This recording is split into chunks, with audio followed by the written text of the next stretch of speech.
स्वतंत्र भारताच्या इतिहासात प्रथमच विरोधी पक्षांमधून पूर्ण बहुमतात सत्तेत येणारे, कल्पक, धाडसी निर्णय घेणारे, राजकारणातील एक हाती वर चष्मा असणारे, पक्षावर पूर्णपणे पकड असलेले, एवढेच नव्हे तर राजकारणाचा 2014 पासून देशामध्ये मूड बदलवणारे, ट्रेंड बदलवणारे, गांधीनगर ते दिल्ली आणि दिल्लीपासून ते सरळ आंतरराष्ट्रीय अमेरिका असो किंवा इंग्लंड असो किंवा अन्य राष्ट्र असो, या राष्ट्रांमध्ये स्वतःच्या कार्याचा ठसा उमटवणारे देशाचे सन्माननीय पंतप्रधान नरेंद्र मोदी यांनी 2014 ते 2023 या काळामध्ये आपल्या जो ठसा संपूर्ण भारतीय समाज मनावर उमटवलेला आहे, त्यावरून अनेक गोष्टी ह्या सिद्ध होतात.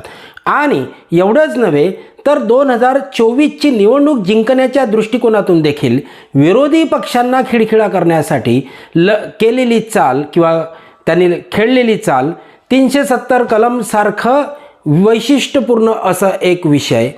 आणि एवढंच नव्हे तर आगामी काळात देखील समान नागरी कायदा किंवा अन्य अधिक काहीतरी असे विषय घेऊन ते समोर येणार आहेत. उद्या म्हणजे 18 तारखेपासून लोकसभेचं विशेष अधिवेशन बोलावलेलं आहे आणि या अधिवेशनाच्या दरम्यान काय आपल्यासमोर ते देशासमोर घेऊन येत आहेत किंवा वाढून ठेवत आहेत, या सर्व घटनांमुळे ते धक्कातंत्र देणारे देशाचे सन्माननीय पंतप्रधान नरेंद्र मोदी यांच्या संदर्भात मी आज आपला व्हिडिओ घेऊन आलेलो आहे. आज त्यांचा 73वा वाढदिवस. 73व्या वाढदिवसानिमित्त नरेंद्रजी मोदी यांना वाडेकर इन्फो न्यूज या यूट्यूब चॅनलतर्फे मी शुभेच्छा देत आहे आणि त्यांच्या कार्याचा एक आढावा आलेख मी तुमच्या समोर मांडत आहे. बघूया आपण नरेंद्र मोदी यांना. मैं नरेंद्र दामोदर दास मोदी ईश्वर की शपथ लेता हूं कि मैं विधि द्वारा स्थापित भारत के संविधान के प्रति सच्ची श्रद्धा और निष्ठा रखूंगा. मैं भारत की प्रभुता और अखंडता अक्षुण्ण रखूंगा.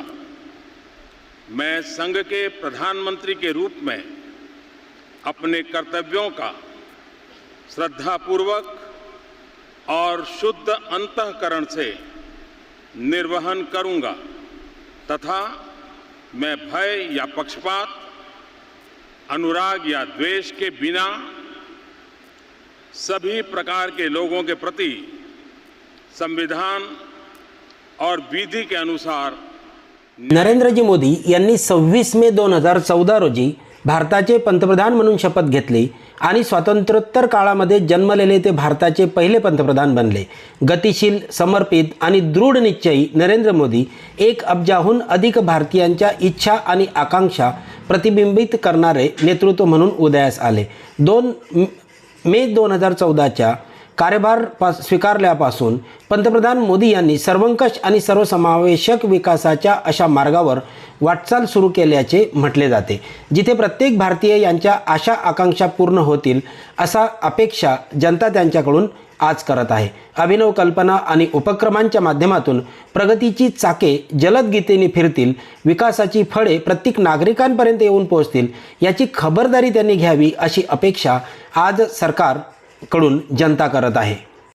नरेंद्रजी मोदी यांनी 2 ऑक्टोबर 2014 रोजी महात्मा गांधीजींच्या जयंतीदिनी पंतप्रधानांनी स्वच्छ भारत अभियान सुरू केले, जी संपूर्ण देशात स्वच्छतेसाठी एक लोक चळवळ ठरलेली आहे. या अभियानाची व्याप्ती आणि प्रभाव खरोखर ऐतिहासिक आहे. त्या 2 लोकसभा निवडणुकांचे निकाल लोकप्रियतेच्या लाटेवर स्वार झालेल्या मोदीजींच्या बाजूने लागलेले आहेत आणि राजकारणातील प्रस्थापितांना मुळासकट हादरे देण्याच्या त्यांच्या तंत्रामुळे 2014 पासून भारतीय राजकारणाचा कल हा पूर्णपणे बदललेला आपल्याला दिसून येतो. विरोधी पक्षांची आणि त्यांच्या विरोधाची पर्वा न करता त्यांनी नोटबंदीपासून नव्या संसद भवनापर्यंत म्हणजेच की सेंट्रल व्हिस्टापर्यंत महत्त्वाकांक्षी असे प्रकल्प व धाडसी निर्णय सुरू केलेले आहेत. नरेंद्र मोदी हे हिंदुत्ववादी विचारसरणीचे नेते असून राष्ट्रीय स्वयंसंघाचे ते अतिशय उत्कृष्ट असे प्रचारक म्हणून गणले गेलेले आहेत. गुजरातच्या विकासासाठी मोदी यांना ओळखले जाते. त्यांच्या अर्थकारणाची प्रशंसा गुजरातमध्ये मोठ्या प्रमाणात केली जाते.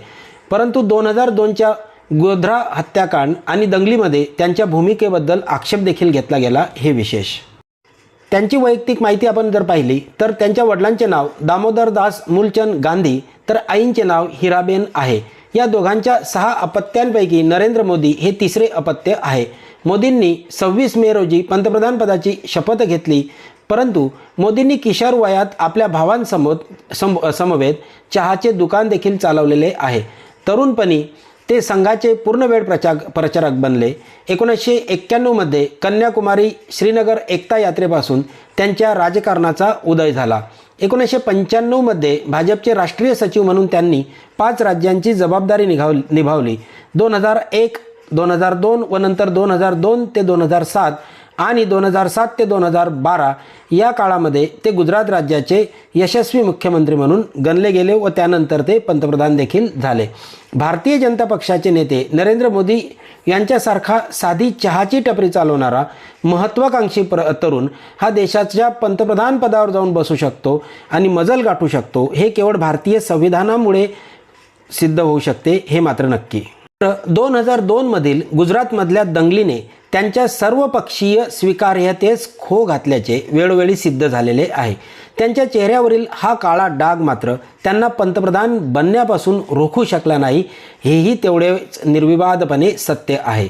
गुजरात राज्याचे मुख्यमंत्रीपद मोदींनी जवळपास 4थ्यांदा स्वीकारलेले आहे आणि ते मुख्यमंत्री झालेले होते. मोदीजींच्या परराष्ट्र धोरणाशी संबंधित निर्णयांमुळे जागतिक व्यासपीठावर जगातील सर्वात मोठी लोकशाही असलेल्या भारताची खरी क्षमता आणि भूमिका समोर आलेली आहे. त्यांनी सार्क देशांच्या सर्व राष्ट्रप्रमुखांच्या उपस्थितीत आपल्या कार्यकाळाची सुरुवात केली.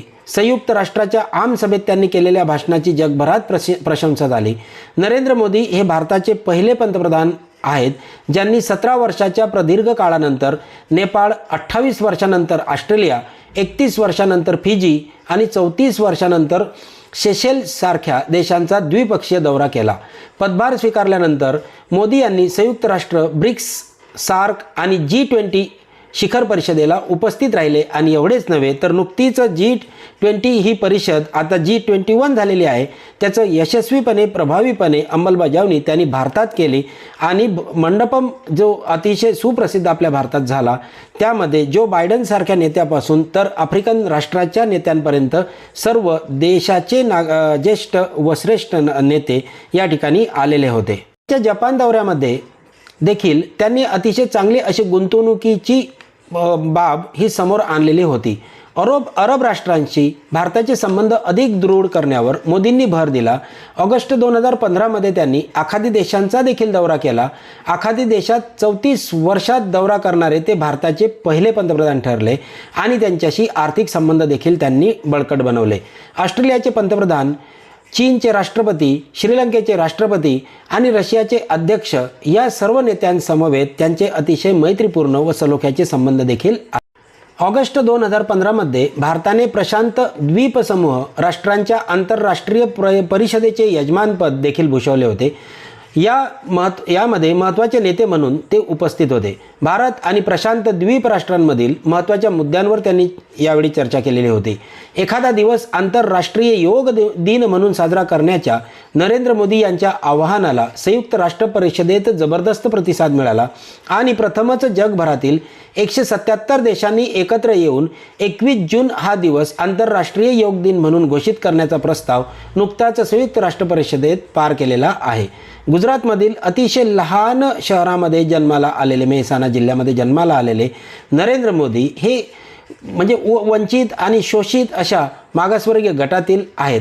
परंतु गरिबी असली तरी देखील त्यांच्यामध्ये असलेली चालाखी आणि त्या चालाखीचा उपयोग हलाखीच्या काळात त्यांनी करत आपल्या सर्वसामान्य जीवनातून स्वतःला राष्ट्रीय स्वयंसेवक संघाच्या माध्यमातून स्वयंसेवक म्हणून राष्ट्र निर्माणासाठी त्यांनी या संघटनेबरोबर काम देखील केले.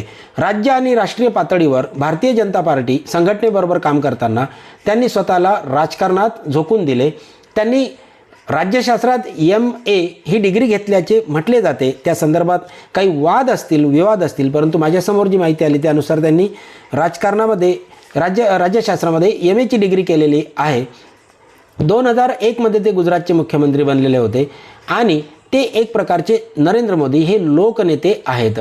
जनतेच्या समस्या सोडवण्यासाठी, त्यांच्या जीवनमान सुधारण्यासाठी स्वतःला वाहून घेण्याचे ते नेहमी सांगत असतात. लोकांच्या सुखदुःखांशी एकरूप होऊन लोकांशी थेट संपर्काबरोबर ऑनलाईन संवादामध्ये देखील ते स्वतःला झोकून देतात. विशेषतः फेसबुक असेल, ट्विटर असेल, Google plus, Instagram, LinkedIn India यासारख्या विविध सोशल माध्यमांवर ते नेहमी जोडलेले आपल्याला दिसून येतात. आपण बऱ्याच वेळेला विचार करतो की नरेंद्र मोदी हे अतिशय एक उत्कृष्ट व्यक्तिमत्व असताना त्यांनी जनधन योजना, नोटबंदी, सर्जिकल स्ट्राईक, उज्ज्वला योजना, GST इत्यादी सारख्या यशस्वी कल्पना राबवलेल्या आहेत. यामधली नोटबंदी आणि सर्जिकल स्ट्राईकच्या संदर्भात अनेक असे मुद्दे उपस्थित केले जातात आणि त्यांनी म्हटले होते, मला 60 दिवस द्या, मी पूर्ण देशाचा चेहरा मोहरा बदलून टाकेल. नोटबंदीनंतर 60 दिवसानंतर अनेक वर्ष निघून गेले. चेहरा मोहरा बदलला की नाही हा मुद्दा महत्त्वाचा नाही, परंतु तरी देखील भारतीय जनतेने त्यांना पुन्हा पंतप्रधान केले, हे मात्र कोणीही नाकारू शकत नाही. विशेषतः दरवर्षी होणाऱ्या मूड ऑफ द नेशन सर्वेक्षणात सातत्याने नरेंद्र मोदी हे भारतीय जनतेमधील सर्वात लोकप्रिय पंतप्रधान म्हणून सूचीबद्ध केले गेलेले आहेत. 15 ऑगस्ट 2014 रोजी मोदी यांनी महिलांसाठी जनधन योजना जाहीर केली. 2 ऑक्टोबर 2014ला स्वच्छ भारत योजना सुरू केली. काश्मीर हा भारताचा अविभाज्य अंग असल्याने त्यांनी 317 हे कलम आणि 35A रद्द केले. त्यामुळे तेथील जनतेमध्ये आत्मविश्वास देखील निर्माण झाल्याचे आपण आता बघू शकतो.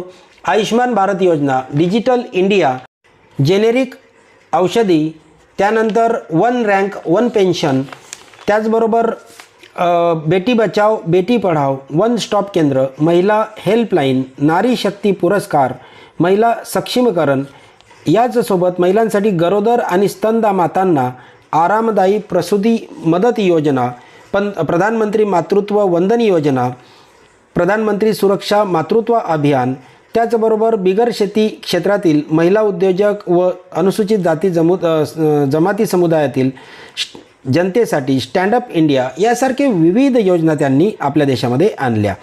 उज्ज्वला योजना ही योजना एक अतिशय आगळीवेगळी योजना आहे. Startup, make in India, Namami Gange योजना, संकल्प से सिद्धी योजना, त्याचबरोबर विविध अशा प्रादेशिक विमानतळ विकास आणि सरकारची प्रादेशिक कनेक्टिव्हिटी योजना, घरांसाठीची पंतप्रधान Awas Yojana, national apprenticeship promotion scheme यासह ग्राम उदय से भारत उदय विविध अशा योजना त्यांनी पंतप्रधानांनी आपल्या देशामध्ये आणलेल्या आहेत. विशेषतः पंतप्रधान नरेंद्र मोदी यांचा 73व्या वाढदिवसानिमित्त PM विश्वकर्मा योजना ही देखील आज लॉन्च करण्यात आली. यामध्ये सर्वसामान्य नागरिकांना, कौशल्ययुक्त असलेल्या नागरिकांना प्रत्येकी 3 लाख रुपये देखील मिळणार आहेत. अशा विविध योजना पंतप्रधानांनी आपल्या देशामध्ये राबवलेल्या आहेत.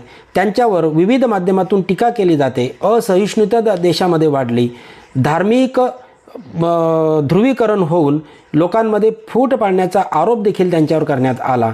या अशा एक ना अनेक बाबी टीकात्मक असल्या तरी देखील आज त्यांचा वाढदिवस आणि वाढदिवसानिमित्त सर्वसामान्य नागरिकांप्रमाणे आपण त्यांना आज शुभेच्छा देऊया आणि त्यांना उदंड आयुष्य लाभो व या देशामध्ये चांगले काम करण्याची, विकासाचे काम करण्याची, धार्मिक दृष्टिकोनापेक्षा विकासाचा दृष्टिकोन अवलंबण्याची, विद्यार्थ्यांसाठी नोकऱ्या व विद्यार्थ्यांसाठी काम देण्याची आपण त्यांच्याकडून अपेक्षा करूया.